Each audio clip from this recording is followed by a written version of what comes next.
দেখেন, আমরা যে আন্দোলনটা করছি এটা একটা শান্তিপূর্ণ আন্দোলন ছিল। এখন কালকের যে ঘটনা ঘটেছে পুরো বাংলাদেশ জেনে গেছে যে আমরা তিতুমিরের ছাত্ররা একটা ট্রেনে আঘাত করছি। এই বিষয়টা আসলে একটা অনাকাঙ্ক্ষিত ঘটনা ছিল। আমরা এটা পুরো তিতুমির কলেজের শিক্ষার্থীরা এটা নিয়ে দুঃখ প্রকাশ করছে, এটা জানানো হয়েছে। কিন্তু এর ফলেও দেখা গেছে যে ওইখানে পুরো মিডিয়া প্রচার করছে যে আমরা ইচ্ছাকৃতভাবে এটা করছি। কিন্তু দেখা যাচ্ছে এর প্রেক্ষিতে কালকে রাত মিনিমাম হচ্ছে 9টা নাগাদ আমাদের যারা কলেজের বড় ভাই ছিল, সমন্বয়ক ছিল, তারা আমরা প্রেস ব্রিফিং করেছি।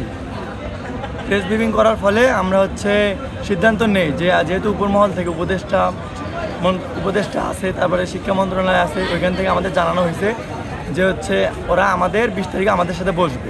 এর ওই প্রেক্ষিতে আমাদের যে কর্মসূচি ছিল, আমরা তাদের সম্মান দেখার কথা, ওইটা সম্মান রেখে আমরা হচ্ছে এই কর্মসূচিটা বাতিল করে দিই। এখন ওনাদের সাথে যখন আমাদের বসবো, যদি আমাদের যে ফল পাওয়ার কথা এটা যদি আমরা না পাই, তারপরে আমরা আন্দোলনটা করব।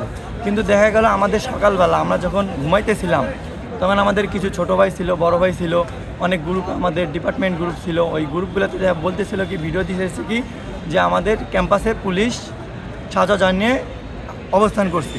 কিন্তু এর ফলে দেখা গেছে যে যারা নতুন আসছে 23-24 সেশনেরা ক্লাস করতেছে, সর্বোচ্চ 1 মাস হইতেছে। এখন এরা ক্যাম্পাসে পুলিশ দেখে অনেকে ভয় পেয়েছে। কারণ আমাদের বড় ভাই ছিল, এটা নিয়ে আমরা সবাই ভয় পেয়েছে আর কি। কারণ আমাদের কর্মসূচি কোনো ছিল না আজকে। আর ওরা যদি শান্তিপূর্ণ চাইতো ওরা বাইরে থাকতো, কিন্তু আমাদের ক্যাম্পাসের ভিতরে কেন থাকবে?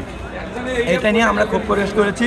আমাদের প্রশাসনকে জবাব দিতে হবে কেন আমাদের ক্যাম্পাসে তারা ঢুকছে।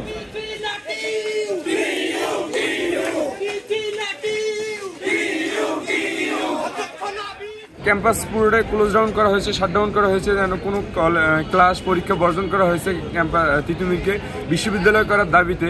তো এই যে আমরা গতকালকে এত আন্দোলন, এই যে এভাবে 11টা থেকে 4টা পর্যন্ত আমরা রাস্তায় বসেছিলাম এই ক্যাম্পাসকে হচ্ছে বিশ্ববিদ্যালয় করার দাবিতে, সেখানে প্রশাসন কোনো পদক্ষেপ নিচ্ছে না।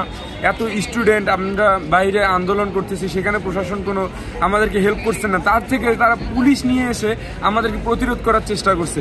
আমরা প্রশাসনের কাছে তীব্রভাবে এর হচ্ছে নিন্দা জানাচ্ছি যে তারা কেন আমাদের ক্যাম্পাসকে এইভাবে পুলিশ নিয়ে এসে আমাদের ক্যাম্পাসকে কলুষিত করলো।